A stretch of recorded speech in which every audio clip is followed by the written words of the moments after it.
요한복음 1장 1절부터 2절까지 읽겠습니다. 제가 읽겠습니다. 태초에 말씀이 계시니라. 이 말씀이 하나님과 함께 계셨으니 이 말씀은 곧 하나님이시라. 그가 태초에 하나님과 함께 계셨고 만물이 그로 말미암아 지은 바 되었으니 지은 것이 하나도 그가 없이는 된 것이 없느니라. 3절까지 읽어드렸습니다. 자, 말씀 이분은 바로 예수 그리스도시죠. 바로 그분이 태초에 창세전에 그리고 세상이 만들어질 때 하나님과 함께 계셨고 세상을 창조한 분이다. 창조주의심을 증가하는 내용을 살펴봤습니다.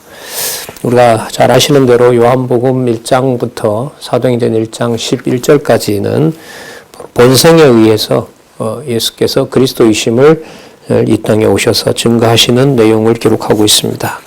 우리는 이 시간에 지난번에 했던 인간론을 잠시 살펴보면서 또 끝내고요. 그 다음 여러분들에게 오늘 아침에 알려드렸는데요. 그 ibtor.kr의 공지사항에 있는 그 유인물 죄론과 은혜론에 대한 비판적 고찰을 이어가도록 그렇게 하겠습니다. 시간 되는 데까지 살펴볼까 합니다. 지난번 가지고 계셨던 유인물 5페이지에 보면 14번부터 보도록 하겠습니다. 지금 저희들은 기독론을 살펴보고 있는데 기독론은 예수가 누구냐? 바로 이 문제인 겁니다. 그가 인간의 몸을 입고 이 땅에 왔는데 그가 인간이냐? 도대체 신이냐? 어떻게 인간이 신이 될 수 있느냐? 이 물음들을 가지고 성경을 통해서 증명해가는 것이 바로 기독론이라고 할 수가 있습니다. 성경 신학에서는 마태, 마가, 누가, 요한, 사도행전 1장 11절까지 이 성경의 구조 속에서 기독론을 정립해야만 한다는 것이 주장입니다. 그리고 예수 그리스도가 어떤 일을 하느냐, 또 어떤 일을 하신 분이냐라는 것이 바로 그 사역과 관련이 됩니다. 그 본성이 어떤지 설명을 할 수가 없다면은 성경에 기록하고 있는 그 사역도 설명이 안 되겠죠. 그러니까 그래서 현대 신학은 신비한 그 인간의 이성으로 해석을 할 수 없는 부분은 이제 신화 취급을 하고요. 그리고 예수가 가르친 또 행동하고 가르쳤던 내용 중에는 우리에게 가장 설득력이 있는 그 행동, 더불어 살 수 있는 어떤 행위, 그리고 이웃과 더불어 살 수 있는 또 우리도 실천할 수 있는 어떤 행동을 한 분, 그분으로 결국 기독론은 현재 신학적으로 결론이 나 있는 상태입니다. 물론 뭐 시간적으로 보면 이 기독론에 대한 논의가 고대부터 지금까지 이렇게 흘러온 것도 있지만은 꼭 그렇게만 볼 수가 없고요. 그 시대마다 바로 이 성경을 보는 자들 또 신학자들에 의해서 그 예수를 어떻게 규정하고 그 본질을 어떻게 또 그 본성이 누구인지 신인지 인간인지 또 그가 한 사역이 어떤 것을 본받아야 되는지 여기에 초점을 맞추고 있다는 거죠. 그래서 하나님 살아계신 증거로 성경의 기독론, 우리가 말하는 마태, 마가, 누가, 요한, 사도행전 1장 11절까지의 내용을 논리적인 어떤 충돌 없이, 모순 없이 정립하지 않고는 도저히 기독론을 정립할 수 없다. 이게 지금 성경신학의 진단이고요. 이걸 이제 앞으로 대안으로 제시를 하고 싶고 또한 앞으로 해갔으면 좋겠습니다. 그 14번에 보시면은 이거는 여러 차례 얘기했던 내용인데요. 도르너라는 사람의 주장인데 예수께서 신성이 되시는 것은 그 평상시에는 가지고 있지 않았어요. 나도 신이 되고 싶다는 충동이 있었다는 거죠. 벌써 이 진짜 인간적인 접근이죠. 그 14번 첫 번째 문장을 보시면은요. 예수 그리스도의 성육신 사건을, 이 땅에 오신 이 사건을 하나님 신성 공유의 충동 사건으로 봐요. 그러니까 이 땅에 와서 하나님과 같이 되고자 하는 그 충동이 그 속에 있었다는 거죠. 이 충동이라는 말이 좀 거슬리죠. 벌써. 그러니까 지금 성경에서 너무 벌써 멀어진 겁니다. 성경을 모르고 이제 만약에 이 말들을 하게 되면 이 심리학적인 어떤 그 용어잖아요. 이 보편적으로 적용이 되는 얘기니까. 그래서 평상시에는 이 예수님께서는 되고는 싶어 했지만, 아니라는 거죠. 아니고, 여기 기록해놨습니다만은, 죽었을 때, 그리고 부활했을 때, 그가 바로 신성이 되었다. 그 네 번째 줄에 보면은요, 다섯 번째 줄. 하지만 도르노는 신성의 수요는 그 수용력에 따라 점진적으로 가능하다고 보았으며, 부활이 그 최종 단계가 된다. 그러니까 기독교를 보통 부활의 종교다라고 현대 신학자들도 많이 얘기를 하거든요. 근데 그 부활이 실제로 일어났느냐는 중요한 게 아니에요. 뭐냐 하면 어떤 부활의 정신을 많이 얘기를 합니다. 어떤 극한 고난을 받고 또 그 정신이 그 다음 또 그 시대 사람들에게 전파되는 거.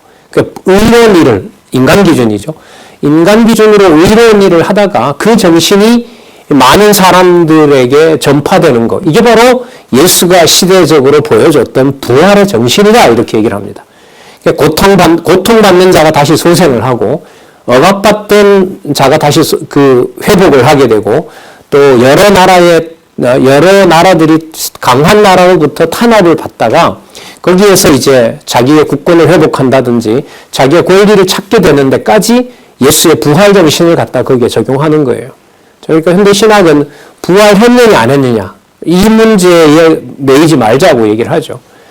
그러나 그 이면에는 그 부활을 역사적으로 증명한 것이 아니라 그 무덤도 없잖아요. 예수님의 무덤은 비어 있다고 하니까 그 사도들이 그 제자들이 바로 어디에다 감추어 놓고 그 로마에서도 또 당시에도 그랬던 것처럼 그 예수의 그 부활은 실제 있었던 사건이 아니고 또 뭐 실제 일어났어도 되고 그건 뭐 사람이 따라할 수 있는 일이 아니고 그런 부활의 정신을 세계 사람들을 위해서 부활하는 정신을 퍼뜨리는 일에 상징적으로 그리스도가 그런 일을 했다. 그러니까 이제 그 신성을 얘기를 하려면 부활에만 얘기를 해야 된다. 여기에는 인간도 누구처럼 그 정신이 다른 사람들에게 계승이 된다면 어떤 한 사람이 희생해서 그 사람이 다른 많은 사람을 위해서 좋은 일을 하다가 희생하게 되면 그 정신을 본받아 사는 것이 누구의 정신을 잇는 것하고 똑같아? 예수의 부활했던 그 정신을 잇는 것하고 똑같다는 거죠. 이게 이제 교회에서도 공공연히 얘기가 되는 겁니다. 그러니까 진짜 인본주의적인 것이고요. 그 다음에 부활을 사실로 인정하지 않는 거죠. 이거는 뭐 하나님께서 믿음을 주지 않으면은 도저히 믿어질 수가 없는 겁니다. 부활을 어떻게 증명을 하겠습니까? 자, 그 다음 15절에 보면 그럼 너무 신성에 매이지 말고 그가 한 일이 어떤 것인가를 잘 살피라는 거죠. 그러니까 충돌이 일어나지 않고 모순되지 않고 이런 데 했다 저런 데 했다 그런 것들이 서로 이렇게 복음서에 보면 약간 시간과 이런 것들이 이렇게 모순되는 게 있거든요. 자, 그런 것을 잘 분별해서 예수가 했던 사역에 초점을 맞추어야 그 예수의 본질을 알 수가 있다. 그게 여러분이 독일 신학자 알버트 리출이라는 사람인데요. 그 스펠링 하나 빠졌네요. RITSCGLHL까지는 리출이라는 사람인데 이 사람이 이제 그리스도가 한 일에 초점을 맞춥니다. 그래서 두 번째 줄에 한번 볼게요. 이 사람이 했던 말을 이제 보고 옮겨놨는데 그리스도는 그의 은혜와 진리와 구속의 능력에 있어서 하나님을 계시하였기 때문에 이게 막 복음처럼 들리잖아요. 근데 이제 그런 의미가 아니에요. 사실 이런 말들도 뒤에 설명을 더 하고 있습니다. 인간에게 하나님의 가치를 따라서 신적인 공경을 받을 자격이 있다. 예수는 이제 공경을 받을 자격이 있다는 거예요. 사역을 통한 그리스도의 경험을 중시하는 리츠는 그리스도의 선제나 창세 전부터 있었다라든지 그 다음에 하나님이신데 이 땅에 인간으로 오셨다든지 동정녀에게 탄생했다든지 이런 것들은 신자들의 믿음과 접촉점이 없어요. 왜냐하면 사람은 처녀의 몸에서 태어날 수가 없단 말이에요. 그리고 여기 있는 대로 하나님인데 신으로 바꿔서 이 세상에 있는 사람은 없어요. 그리고 창세전부터 우리가 존재했다. 이것도 사람들에게 맞지 않아요. 그러니까 그런 얘기는 어떻게 하자? 빼버리지 않은 거죠. 빼버리고 예수가 정말로 인류에게 뭘 했느냐를 보자는 거예요. 이런 리츠를 주장에는 벌써 지난 시간에도 여러 번 말씀드렸지만은 알버트 슈바이처 같은 사람들의 신학이 영향을 미치는 겁니다. 알버트 슈바이처의 박사학위 논문이 예수님의 정신 상태에 나타난 병적 징후가 그래요. 왜 어디에서 그러냐 하면 예수가 세우고자 했던 나라를 사람들에게 자기가 곧 이제 와서 세운다고 얘기를 했지만 그걸 계산착오를 한 거죠. 계산착오를 했다는 거예요. 그래서 너무 조급한 나머지 성급하게 그냥 그 종말론을 얘기를 해버렸다는 거예요. 그리고 예수가 이루려고 했던 것은 그런 나라가 아니라 모든 사람들이 함께 아픈 사람 도와주면서 함께 공존하는 세상을 만들고자 했다는 거죠. 그게 진짜 예수의 핵심이라는 거예요. 그래서 알틴가 거기 가서 도덕 왕국을 만들려고 했죠. 모든 사람, 그리고 의사로서 많은 사람들을 돕고 노벨 평화상까지 타고 그랬잖아요.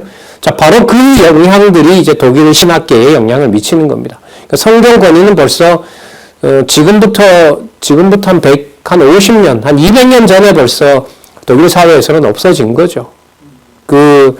베를린 교회의 교인 수가 90%가 죽어버리는 일이 벌어지거든요. 10명 중에 1명밖에 남지 않습니다. 그래 나오던 교회들이 이제는 전부 관광 유적지가 됐죠. 의식적으로 행사로 주일날 모여서 이렇게 하곤 하지만은 그게 어떤 종교적인 강한 확신을 가지고 그렇게 하지는 않습니다. 자, 그래서 단지 나사렛 예수의 역사적 사건을 강조한다. 하지만 사역의 의미를 어떻게 본성의 정체성을 미루어 두고 거론할 수가 있겠습니까? 그러니까 우리 좋은 대로만 뽑아서 예수를 소개하고 있는 거죠.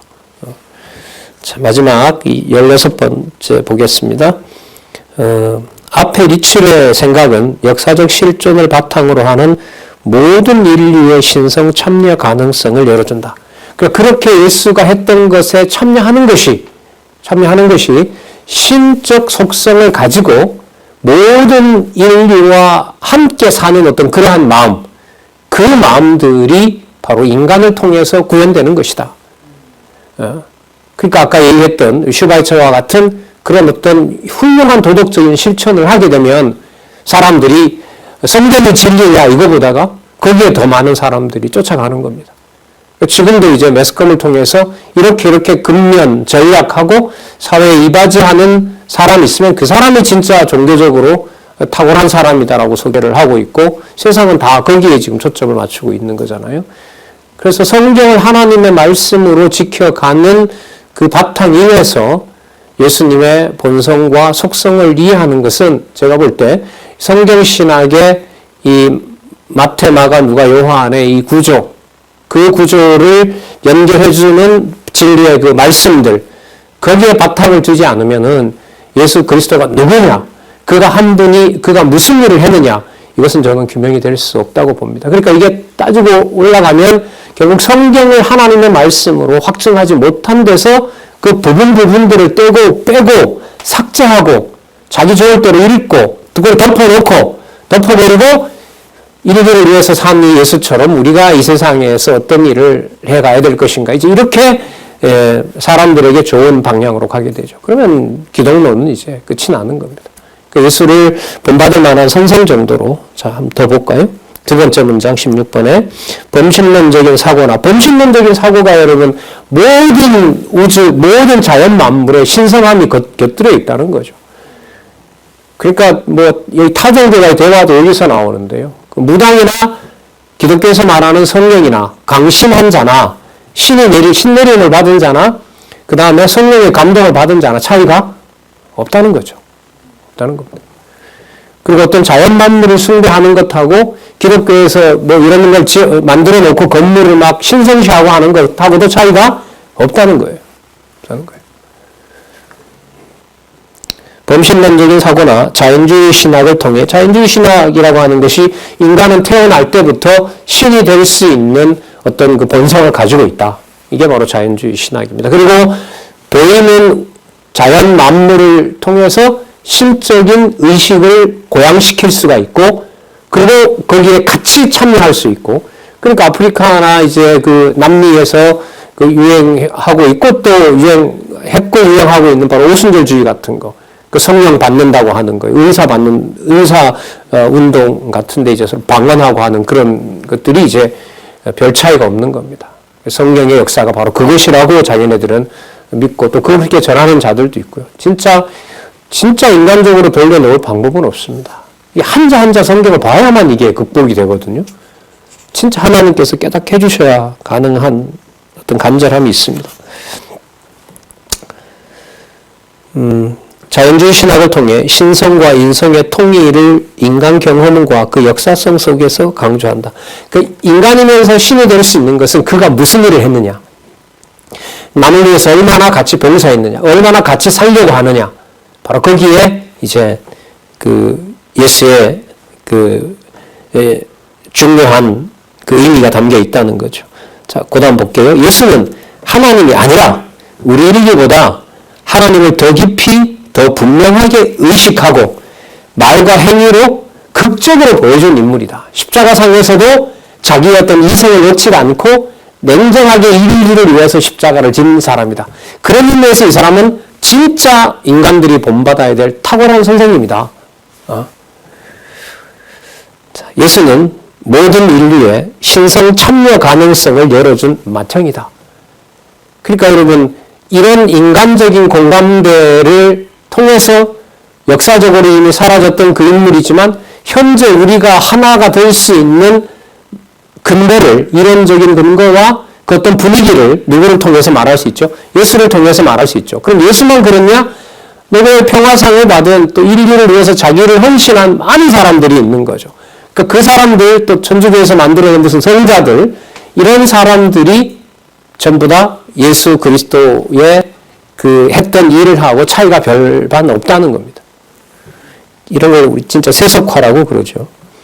자, 예수는 인간이며 단지 신성을 받아들이는 더 큰 수용성과 최고의 하나님 의식, 하나님이 아니고요, 최고의 하나님 의식을 지니고 있었다는 거예요. 그러니까 자기의 그런 어떤 행동을 통해서 이렇게 하면 누가 되는 거구나, 신이 되는 거구나라는 것을 의식했다는 거죠. 그런 의식을 가지고 살아갔던 자라는 거예요. 그래서 여러분들도 희생하고 봉사하면서 이웃에게 양보하고 우리가 낸 헌금을 가지고 사회에 이러한 행동을 통해서 많은 사람들이 우리 교회를 본받는 교회가 되고 우리 교회를 통해서 여러분들의 재능을 통해서 이 시대에 사람들과 더 많이 공감하는 것이 바로 교회의 사명과 목적입니다. 말 돼요, 안 돼요? 그렇죠. 그러면 이제 이 내용들이 여러분 받아들여지는 거예요. 이런저런 숨기고 이런 분위기를 만약에 사회에다 적용하게 되면 목회하기는 좋죠. 젊은 사람들에게 뭐 제 친구들 보니까 그 고시촌 주위에서 아침마다 청소하고 그 새벽밥 먹지 못하고 오는 그 청년들 있잖아요. 취준생들한테 아침밥을 따뜻하게 해서 줬더라고요. 그 신문에도 나오고 했더라고요. 예. 그리고 이제 취직한 사람들이 또 다시 이렇게 헌금도 하고 뭐 그러면서 사회적으로 보면 아주 좋은 일들인 거죠. 예. 근데 목회자의 본질이 그거냐? 성경에서 말하는 이건 이제 또 다른 문제가 되겠죠. 그래서 여러분 우리 1번부터 16번까지 중세와 종교개혁 시대의 그리고 근대의 기독론을 이제 살펴봤습니다. 그러니까 기독론은 예수님의 본성, 몇 차례 얘기를 드렸습니다만은 그래서 여러분 그 복음서의 구조 내용을 본문 내용을 연결하면서 단단하게 바탕을 둬야 이런 얘기들에 거기에 해당되는 구절들을 가지고 반박하고 또 성경을 통해서만 성경의 그 자체 진리를 통해서만 예수가 누구인지가 규명이 된다. 그게 여러분 이제 성경신학에서 새롭게 정립해야 될 또 이런 연구들이 앞으로 이제 많이 나왔으면 좋겠습니다. 물론 이제 저 같은 사람들이 바로 기독교 교리사 비판도 결국은 이제 그런 작업들을 성경 신학을 통해서 이렇게 제시하는 것이 바로 목적이기도 합니다. 우리가 신론도 지나왔잖아요. 신론, 그 다음에 오늘부터 또 새로 할 그 죄론, 인죄론, 그 다음에 은혜론, 구성론, 교회론, 종말론, 이런 분야들에 대해서 성경에 바탕을 두지 않으면은 또 성경 전체의 그 논리적 그 연결에 바탕을 두지 않으면 안 된다. 이게 이제 우리가 주장하는 바라고 할 수가 있겠습니다. 그 제일 마지막 그 성경 구절 마지막으로 한 번 더 볼까요? 이것도 요한복음에 나오는 건데 5페이지에 요한복음 14장 5절에서부터 12절을 한번 읽고 기독론을 마치고 우리 죄론으로 한번 들어가 보도록 그렇게 하겠습니다. 도마가 가로되 주여 어디로 가시는지 우리가 알지 못하거늘 그 길을 어찌 알겠사옵나이까. 모르는 거죠. 인간이 어디로 간다라고 얘기를 했는데 우리의 상식으로 알 수가 없어요. 예수께서 가라사대 내가 곧 길이요 진리요 생명이니 나로 말미암지 않고는 아버지께로 올 자가 없느니라. 그럼 아버지께로 간다는 거죠. 그 아버지는 바로 육신의 아버지가 아니라 하늘에 계신 아버지라는 겁니다. 그러니까 이 땅에 계시는데 그걸 세상을 만드신 하나님, 창조주인 그 하늘에 계신 그분이 바로 아버지잖아요. 그 아버지를 지금 소개하고 있는 겁니다. 그러니까 이런 차원을 여러분, 그러니까 우리 교회가 세상 사람들에게 본이 되고 이런 것하고 이게 비교가 안 되거든요. 그렇다고 해서 여러분 하늘에 계신 하나님 아버지 믿는 사람들이 구제하지 말라 이런 거는 여러분 아니니까요. 절대로 그렇게 오해하시지 말고 얼마든지 구제도 할 수가 있고, 여러분 우리 여기 호크마 하우스 같은 경우에도 지금 상황이 이렇지만 만약에 규모가 좋아지고 하면은 우리 지역 사회에도 그 얼마든지 봉사할 수 있는 그런 여력들도 우리가 가지고 있잖아요. 지금 이제 코로나 시기이기 때문에 못하고 있지만은 저는 뭐 얼마든지 제가 사무 일을 좀 많이 봤기 때문에 얼마든지 그 여지는 많다고 봐요. 엊그제도 이제 그 지도 감독을 받았습니다만은 여건이 허락되면 이 좋은 시설에서 더 많은 좋은 일을 해주셨으면 좋겠습니다. 네, 그렇게 준비하고 있고, 우리가 어떤 국가의 혜택도 받지 않고 자발적으로 기부해서 그렇게 지금 하고 있습니다라고 얘기도 했는데, 뭐 저는 그게 그냥 말이 아니라 그렇게 됐으면 좋겠습니다. 자, 뿐만 아니라 이제 그 가난한 사람들에게, 또 형편이 안 되는 사람들에게 우리가 이미 했었죠. 중국에서 온 분들, 인도에서 온 분들한테 복음을, 성경신학을 우리가 값없이 전했던 역사도 있지 않습니까? 7절에 보면 너희가 나를 알았다면 내 아버지도 알았으리라. 이때 나는 바로 본성이 신성이신 나를 알았다면 이렇게 되겠죠. 이제부터는 너희가 그를 알았고 또 보았느니라. 근데 예수님께서 너희들이 그를 알았다고 얘기를 하세요. 앞으로 성령께서 오셔서 알지만은 예수님 기준으로 봤을 때는 이미 이들이 누구 안에 함께 있는 거예요? 하나님 안에, 하나님 아버지 안에 이미 함께 있는 겁니다. 그야말로 영적인 눈으로 봤을 때 하나님의 성도들은, 주의 백성들은, 지체들은 바로 창세전 하나님의 이 지체로서 같이 존재하는 겁니다. 이걸 기억하고 세상에 함께하는 교회를 보는 것과 기독론을 접근하는 것과 그렇지 않은 것은 엄청난 차이가 있는 겁니다. 8절 빌립이 가로되 주여 아버지를 우리에게 보여주옵소서 그리하면 참 만족하겠습니다 이럽니다. 자 9절에 보면 예수께서 가라사대 빌립아 내가 이렇게 오래 너희와 함께 있으되 네가 나를 알지 못하느냐. 나를 본 자는 아버지를 보았거늘. 이 명제가 이제 그야말로 충격적이고 혁명적이고 세상이 감당할 수 없는 복음인 거죠. 나를 봤다고 했을 때 그 나는 바로 마태, 마가, 누가 복음에서 이미 얘기한 거죠. 그분이 바로 메시아이고 그분이 하나님의 아들이시고 그분이 하늘에 속한 사역을 하시고 그래서 그분이 누구인? 하나님인. 그분을 본 자는 하나님을 본 자로 그렇게 단단하게 성경의 근거를 두고 이제 이거는 증명을 해야 됩니다.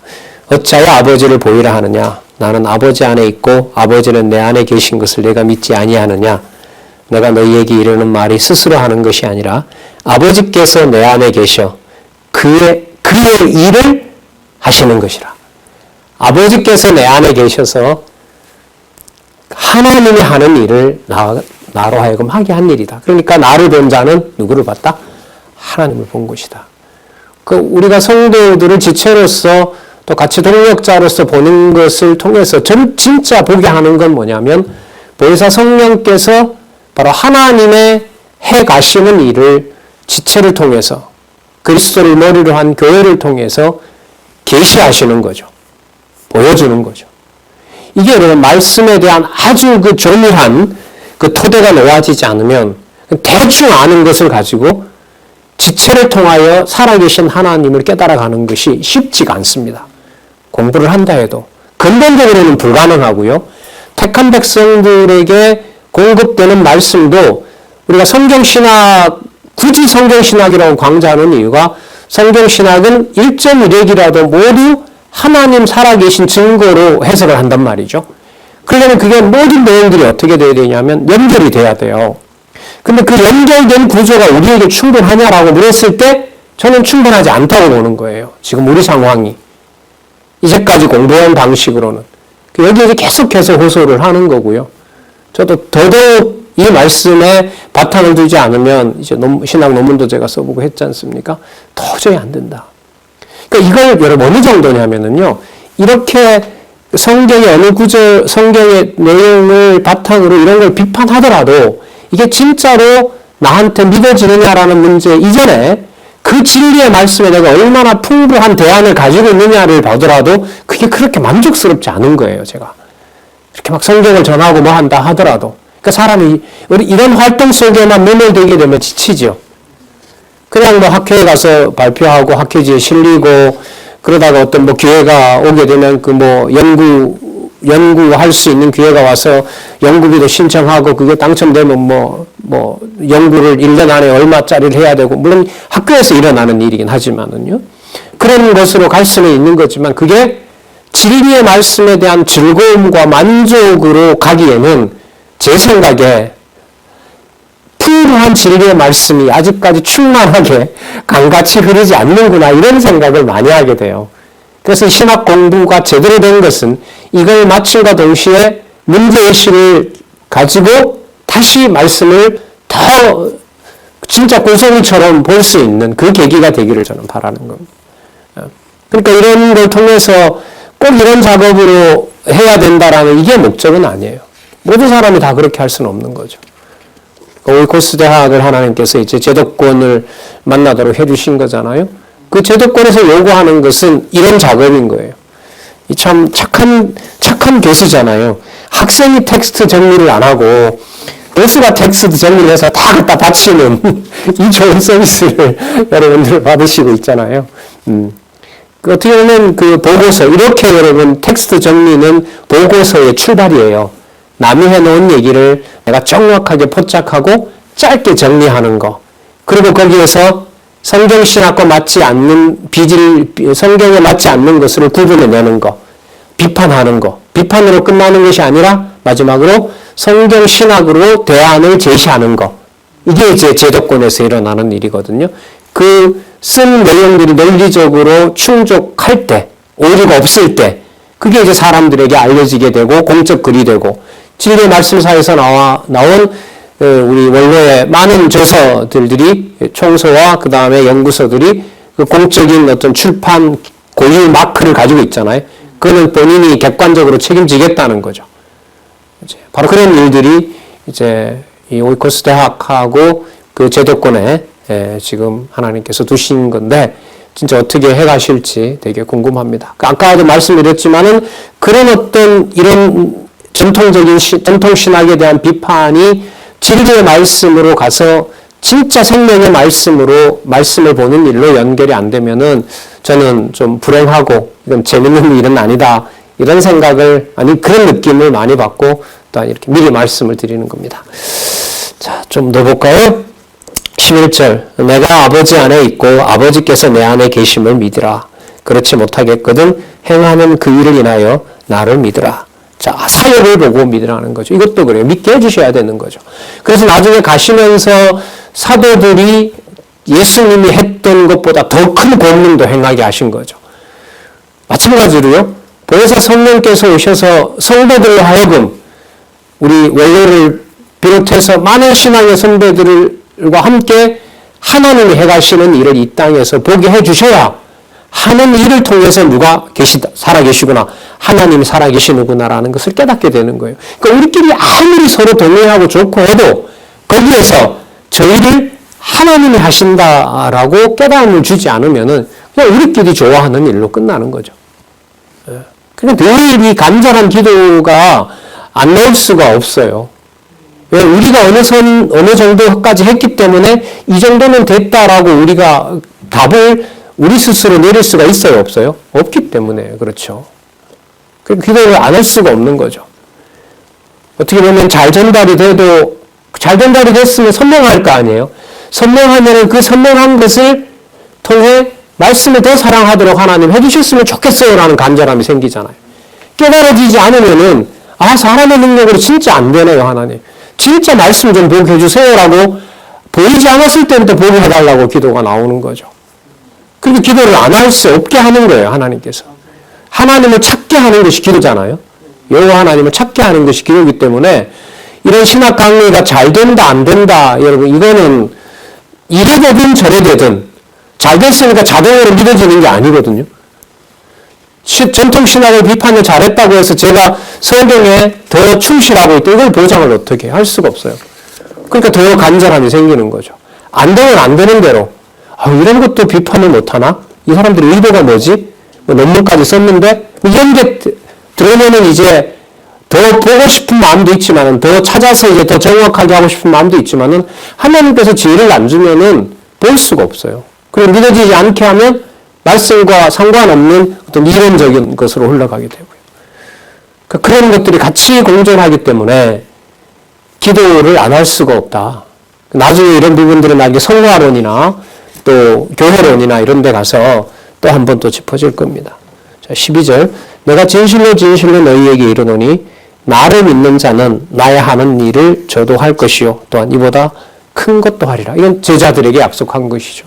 그리고 이들이 기록해 놓은 진리의 말씀이 눈에 보이진 않지만 살아계셔서 또 성령을 보내셔서 2000년 교회사를 진리의 말씀이 전파되면서 그 진리의 말씀이 교회를 세우기도 하고 세워놓은 교회를 부정과 부패 가운데 버리기도 하고 버렸던 그 교회를 다시 세워놓기도 하고 그래서 예수 그리스도가 누구인지를 정확하게 가르쳐주고 또한 그가 하신 사역을 이 땅에서 보혜사 성령이 하게 하시는 것도 보여주는 겁니다.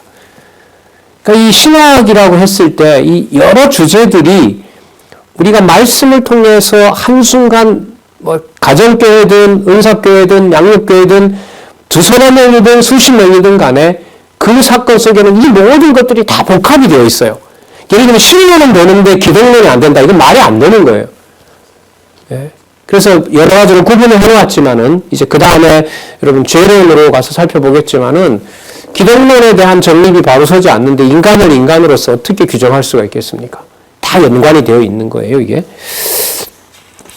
자, 이는 내가 아버지께로 가면이라. 따라서 이거는 하나님이시다는 것을 기독론의 결론으로 맺고요. 새로 준비하신 유인물 보도록 하겠습니다.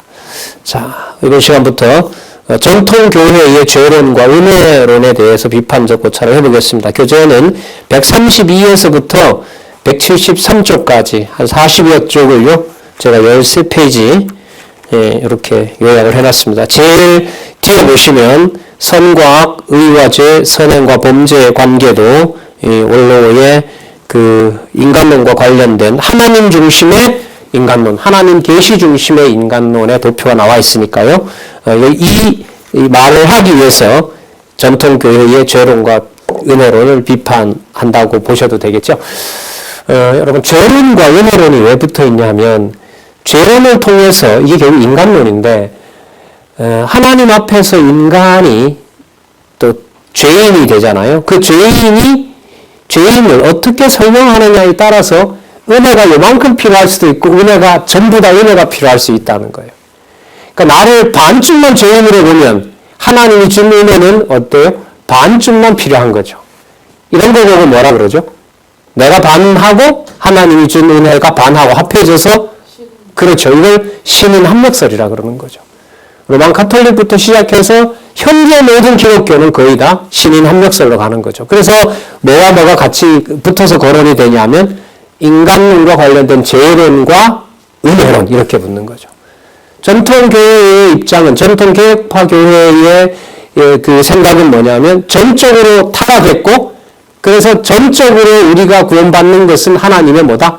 은혜다. 그렇게 되는 거죠. 그래서 은혜냐 그 다음에 죄냐 죄로 인간의 능력과 하나님의 은혜 이 두 가지를 어떻게 보느냐에 따라서 인본주의가 되고 신본주의가 되고 성경에 기록된 하나님 존재 계시의 측면이 되느냐 이런 내용들이 결정이 되는 거니까요. 한번 역사적으로 살펴보겠습니다. 성경 구절을 여러 구절로 이렇게 소개를 했는데 인간론과 관련 죄론과 관련해서요. 한번 보겠습니다. 마가복음 7장 8절에서부터 13절 제일 먼저 나오는 성경 구절 한번 읽어볼게요. 예수께서 그러시되 너희도 이렇게 깨달음이 없느냐 무엇이든지 밖에서 들어가는 것이 능히 사람을 더럽게 하지 못함을 알지 못하느냐 이는 마음에 들어가지 아니하고 배에 들어가 뒤로 나감이라 하심으로 모든 식물을 깨끗하라 하셨느니라. 20절에 또 가라사대 사람에게서 나오는 그것이 사람을 더럽게 하느니라. 속에서 나온다는 거죠. 그러니까 본성을 얘기를 하는 거예요. 속에서 곧 사람의 마음에서 나오는 것은 악한 생각. 이때 기준은 하나님이에요, 이게. 그리고 이게 이 세계에 드러나는 거죠. 그러니까 하나님에 대한 대적이 누구에게 드러나느냐? 다른 사람에게 드러나는 거죠. 그러니까 내 이웃을 내 몸과 같이 사랑하라라고 하는 말씀이 하나님을 사랑하는 것하고 관계가 되잖아요. 그러니까 율법에 보면 이웃에게 그 해야 되는 율례, 그 사랑과 관련된 율례가 율례를 행하지 않으면서 성전에 가서 제물을 드린다라는 게 합법적일까요? 불법일까요? 불법인 거죠. 그게 구분이 되지 않는 거예요. 자, 음란, 악한 생각, 곧 음란과 그 다음에 도적질과 마음의 힘이 예수님 생각 그 규정해 놓은 마태복음이 전부 다 마음에서 생각한 것들로 다 얘기한 거죠. 이게 다 본성적으로 다 이제 음란과 도덕질과 도적질과 그다음에 살인과 간음과 탐욕과 악독과 속이는 것과 음탕한 것과 시기 질투죠. 이게 흙이고 그 다음에 회방하고 자기 잘난 맛에 취하고 광패는 이제 포악한 거죠. 포악하고 남을 이제 험담하고 하는 것하고 관계됩니다. 이 모든 악한 것이 다 속에서 나와 사람을 어떻게 한다? 더럽게 한다. 이렇게 나오죠. 여러분 이게 동의하세요? 여러분들의 본성과 제 본성 속에 음란, 도적질, 살인, 간음, 탐욕, 악독, 속임, 음탕, 흘기는 눈, 회방, 교만, 광패 이게 그득합니까? 다 있어요? 그래서 성경 공부 좀 한 우리로서는 좀 극복되지 않았을까요? 예? 뭐가 극복이 된다고요? 그럼 뭐 하러 공부하세요? 예?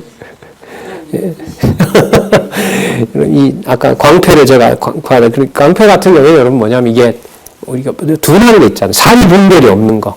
이게 지금 세상 말로 이게 작은 건지 큰 건지 구분을 못 한다고 그러잖아요, 우리가. 그런 어떤 분별 없는 걸 얘기를 하는 겁니다. 예수님이 여러분 이걸 말씀하신 걸로 보면 이 12가지인데, 예? 인간 본성에 대해서 예수님은 하나님을 알만한 것이 그 속에 있다는 걸까요? 전혀 없다는 걸까요? 전혀 없다는 거죠. 이 중에 어떤 건 있는데 어떤 건 있고 이게 될까요? 아니, 다 무너지는 거죠. 예수님의 이 인간 규정은요, 타락한 인간 규정은 이거는 그야말로 죄론에 있어서 인간론에 있어서 답입니다. 이걸 은혜를 받고 중생을 했어요. 그 다음부터 이걸 내가 고쳐가면 된다고 하는 종파가 있어요. 기독교에도. 감리교라든지 성결교라든지 요즘은 대부분이죠. 장로교도 그러니까. 또 이걸 사제의 도움을 받아서 이걸 극복해가면 된다는 거죠. 은혜를 받았으니까. 그 은혜를 받았고 고쳐가는 것은 누구의 의지가 개입돼야 되느냐?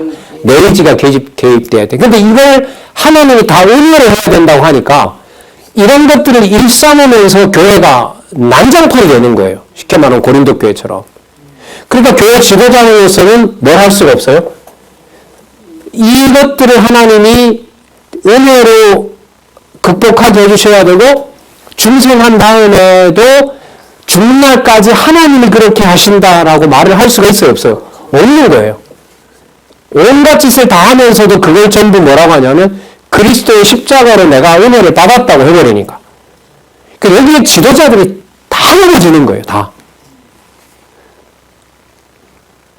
여러분 하나님의 백성이 하나님의 백성 된 것이 은혜로 된 거예요? 행위로 된 거예요?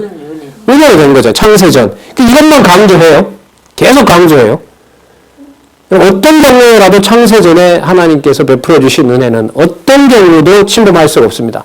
그런 것만 이제 계속 강조를 합니다. 성경을 안 가르치고 그것만 계속 강조해요. 그러면 어떻게 되겠어요?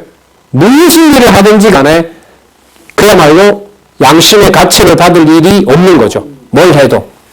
세상의 형사법의 처벌을 받아도 성도들에게 뭐 엄청난 일을 해도 우리가 과거에 많이 했던 요즘은 그런 말 안 하는데 하나님 하게 하시는데 뭐 하나님 다 하게 해. 욕도 정죄도 뭐 우리 안타까워하지 마. 다 하나님 하게 하시는 거니까 이런 난정판이 되는 거죠. 이걸 종교 지도자들이나 신학자들이 일단은 종교개혁 이후에라도 이런 문제에 직면하면서 그러니까 종으로 살던 사람들이 종교개혁이 되면서 폭동을 일으키는 거예요. 독일에서 이런 일이 실제로 벌어졌습니다.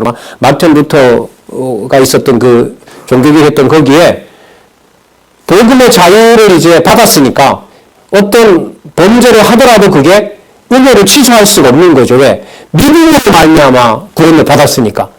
그래서 자기네들 섬기던 주인이나 지역사회의 어떤 부를 가지고 있던 사람들이나 습격해서 죽이고 약탈하고 완전 강도도가 되는 거예요. 그래서 유럽에서는 30년 전쟁, 100년 전쟁이 바로 프로테스탄트와 카톨릭의 전쟁이거든요. 그리고 프로테스탄티스트, 개신교 내에서의 전쟁이기도 하는 겁니다. 아무리 형제라도 내가 농사 지어놓은 것을 약탈하러 오는데 그냥 형제 사랑합니다라고 줄 수가 없는 거예요. 이것도 한두 번도 아니고. 그래서 여러분 이 죄론이라고 하는 것을 중생에서만 둘 거냐, 성화 단계에도 적용할 거냐, 죽을 때까지 이걸 가지고 가야 되느냐, 이게 엄청난 문제가 되는 거예요. 그런데 성경신학은 뭘까요? 성경신학도 창세전 하나님의 택하심에 따라서 하나님 백성 됐다고 하잖아요. 성경이 그렇게 나오기도 하고. 그리고 과거에 보면 그 말들로 인하여 하나님 하게 해야 하지라는 것 때문에 얼마나 많은 일들에 대해서 상처들을 이른바 기분 나쁜 어떤 일들도 벌어지고 상처라고 해야겠죠. 그러니까 남에게 어떤 그 해를 끼치는 일들이 많이 일어났으니까. 이걸 중생만 시켜주고 그 다음부터는 우리가 관리할까요? 아니죠. 그러면 뭐가 나오냐면 제도가 나오는 거예요. 제도가. 그래서 루터 같은 경우에는 입법을 하죠. 그리고 그렇게 한 것에 대해서 법을 어기게 되면 하나님의 이름으로 그 사람들 사회에서는 그 종교법하고 정치법이 구분이 안 되니까 그리고 제네바의 칼빈 같은 경우에도 형사법하고 교회법을 같이 묶어서 형사 처리를 하면서 그걸 누구의 이름으로? 하나님의 이름으로 처리를 하죠. 사람도 죽이고. 미국으로 건너간 청교자들 같은 경우에도 자기네들 룰을 오르면 그 지방법이 곧 교회법이 되면서 뭐 강간범 같은 경우에는 좋은 글씨 팻말을 달아서 동네에 그냥 질질 끌고 다니면서 막 거의 참혹하게 죽여가잖아요. 그러니까 교회 지도자들이 여기에 다 넘어진 거예요. 인간은. 복음 이른바 우리가 말하는 복음은 아닙니다. 하나님 은혜로 구원만 했다고 하니까 그 말들을 받아들여서 자기 하고 싶은 대로 다 하는 거죠. 그럼 구원파 같은 경우가 유체화하는 게 뭐냐면은 다른 기존 교회에서 구원받지 못했던 것에 억눌렸고 천국 가려면 뭐 해야 된다고 억압을 받다가 거듭남의 비밀을 알게 되면서 자기를 억누르고 있었던 구속의 족쇄들이 뭐 하는 겁니까? 다 풀어헤쳐 놓은 거죠. 그 다음부터 이걸 뭐 할 방법이 없어요. 주워 담을 방법이 없어요. 그리고 결국은 어디로 돌아가느냐? 성경으로 돌아가서 읽다가 보면 거기에 있는 뭐 하라는 명령문을 다시 뭐예요? 율법으로 다시 받아들이게 돼요. 이건 구원법뿐만 아니라 모든 교회가 마찬가지예요. 그러니까 은혜로 하나님의 자녀가 됐다고 한 다음에 그 다음에 놔두면 안 되니까 어떻게 되냐면 교회 법을 만드는 거예요.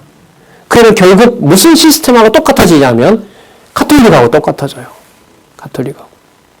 그래서 이 죄론과 은혜론에서 그래서 어느 정도부터 어느 단계부터는 은혜는 누가 관리해야 된다? 우리가 서로 약속하여서 관리해야 된다고 나오는 겁니다. 그런데 여러분 이런 면에서 보면 기독교 지도자 협의회에서 교회 개혁은 거꾸로 가고 있죠. 왜? 뭘 다 철폐하니까 지금. 사람이 사람에 대한 명령을 다 철폐했잖아요, 지금. 누가 누구도 명령할 수 없잖아요, 기지협에서는. 근데 여기에 뭐가 받쳐주고 있죠? 왜 기지협은 막 무질서하고 혼란스럽고 뭐 서로가 서로에 대해서 막 악하게 자기 기분대로 멋대로 하지 않죠? 원로들이 아주 무섭게 앉아있으니까 그런가요? 간섭 안 하시잖아요, 그분들도. 어떤 장로나 권사회가 단단해서 뭐 권사회는 다 있지도 않죠, 지금. 네. 맞죠? 네, 없어요. 그런데도 어쨌든 엄한 상황이고 코로나 상황인데도 뭔가 나름대로 움직이고 있거든요. 공부도 하고 있고. 그게 뭐가 다른 걸까요? 기독교 지도자 협의회에서 소중하게 여기는 성경 신학을 통해서 은혜론과 죄론에 접근하는 것은 뭐가 있었기 때문에 하나님께서 이 일에 무한한 긍휼을 무엇으로 이 모든 일들을 하나님께서 섭리해 오셨을까요? 말씀을 가르치기 때문에 그런 거예요. 그리고 말씀을 우리가 지금 주장하는 것은 요 순서대로 가르쳐야 생명의 말씀이 관절과 골수에 그대로 적용된다는 거예요. 왜? 성령께서 기록을 해놓은 거니까 이 말씀은. 인간 기자인 마태가 마가가 적어놓은 게 아니기 때문에요. 그래서 말로만 개혁자들처럼 모든 것이 은혜로 됩니다라고 하다가 안 돼. 성화만큼은 율법 조항처럼 지켜야 돼. 바울도 명령하지 않았냐. 이 말들을 지켜서 결국은 알미니안주의가 나중에 나옵니다마는 인간의 의의가 함께 해야 하나님 백성 된다라고 하는 인간 공로, 자유의지 이런 것들이 가게 되는 거죠. 유럽은 이런 아픔이 있는 거예요. 이런 아픔이 있어요. 다 은혜라고 했는데 막 살상을 서슴없이 해버리고 그리고 그거에 대해서 이론적으로 성경신학처럼 말씀을 가르치고 그 말씀 속에 나와 있는 대로 성령께서 인도해 주지 않아서 결국 서구교회는 결국은 무너지고 말았던 거죠. 은혜 좋지. 근데 사람이 사는 게 그걸로만 살아? 그럼 다 은혜로 구원받았으면 무슨 짓을 해도 지옥 가지 않아? 그럼 나 하고 싶은 대로 해. 이렇게 되니까 이제 이게 뭐 감당이 안 되는 일들이 벌어졌던 겁니다. 그래서 여러분 우리가 진짜 일용할 양식으로 진리의 말씀을 먹도록 하지 않으면은 광야에 내렸던 그 말씀처럼 먹도록 함으로써 하나님의 은혜가 은혜되고 아까 예수님 말씀하신 대로 내가 남에게 함부로 할 수 없는 내가 죄인이라는 사실을 깨닫게 되고 또 그 깨달음 속에서 나와 같은 죄인인 것을 같이 고백하는 성도들과 지체가 되고 그리고 같이 생명의 말씀을 배워가는 이 과정으로 교회를 하나님께서 양육해 주지 않으면은 지금은 여러분 체제개혁을 했음에도 불구하고 명령문이 없음에도 불구하고 교회 정관도 없고 노예 헌법도 총회 헌법도 없는데도 불구하고 또 교회 규칙도 전부 다 서명문으로 바꿨지 않습니까? 오늘 또 총회하면서 그 자료에 나옵니다만은 그게 여러분 가능한 이유가 뭐냐면 성경대로 공부하고 성경대로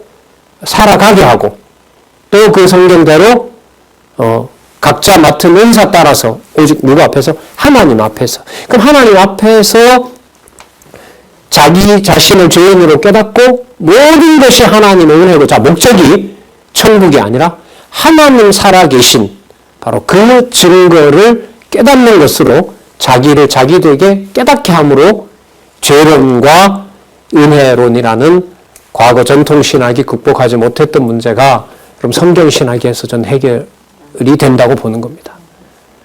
그래서 아까도 말씀드렸습니다마는 이 과거의 이런 이론들을 살펴보는 것이 이게 안 돼서 그렇구나. 이런 걸 이렇게 생각을 할 수밖에 없고 아까 말씀드렸습니다만 지도자들 입장에서는 가르쳐 놓고 어떤 행동들을 뭐예요? 문득 볼 수가 없는 거죠. 막 그릇된 길로 갔을 때. 그러나 성경신학에서 하나님이 세우기도 하고 하나님이 무너지기도 합니다. 바로 그게 인간의 주장이 아니라 하나님의 말씀이 이런 살았고 운명력이 있습니다. 이걸 여러분 40여 년 동안 가르쳐 놓고 모든 명령문을 없앤 지금 기지협의 이 현 상황이 지금 세워주신 이 교회가 교회 개혁론 이후에 더 가속화됐죠. 또 이번에는 또 명칭까지 변경하면서 인간에게 어떤 그 명령 문화의 여지를 어떻게 보면 더 경계하고 어떻게 보면 더 개혁을 하는 명칭으로 가는 것 같아요. 여러분 이 문제의 이제 바탕이 여러분 죄론과 은혜론하고 관계가 됩니다.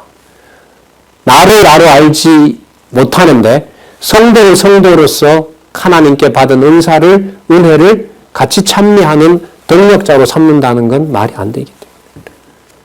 그래서 저는 제 방식은 그래요.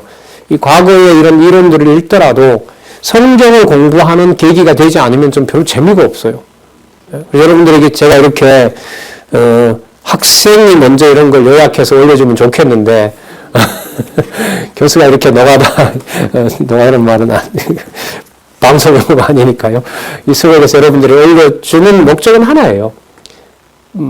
책 보실 분들은 보시고 이렇게 요약을 해서 드리고 다시 어디로요? 진리의 말씀으로 돌아와서 얼마나 우리에게 하나님께서 감당할 수 없는 진리의 말씀을 주셨는지 이 시대에 여러분들과 제가 각자 받은 은사 따라서 여러분들이 자유롭게 확신을 가지고 그렇게 살아갔으면 좋겠다. 그런 어떤 소원으로 말씀드린 겁니다. 자, 읽어보실 분들은 보시고요. 질문 있으신 분은 다음에 우리가 만약에 줌으로 이 신학 강좌와 관련해서 모르는 부분들은 같이 또 토론할 기회가 좀 있으리라고 봐요. 모르는 부분들은 좀 체크해 놓으셨다가 그때 질문해 주셔도 되고요. 자, 다음 시간에는 성경 구절 또 몇 구절 보고 바로 1번부터 시작하겠습니다. 미리 예습해 오시는 거 말리진 않습니다. 기도하겠습니다. 하나님 아버지 감사합니다. 진리의 말씀을 따라가게 하시는 하나님의 놀라운 섭리를 이 시간 또 생각해 봅니다. 전통적으로 성경 권위에 바탕을 두지 않을 때 신학이 어느 방향으로 가고 교회가 어떻게 무너지는지 하나님 지난 역사를 돌아보게 됩니다. 또 돌아보게 하셨습니다. 하나님 어떤 경우라도 자랐고 운명력 있는 말씀으로 돌아오는 무한한 자비를 허락하여 주시고 함께 동력하고 함께 연구하며 함께 성경신학 지켜 성경 권위를 전파하고 또한 수호하고자 하는 많은 동력자들에게도 하나님 지혜를 허락하여 주시옵소서. 예수님의 이름으로 기도드렸습니다. 아멘.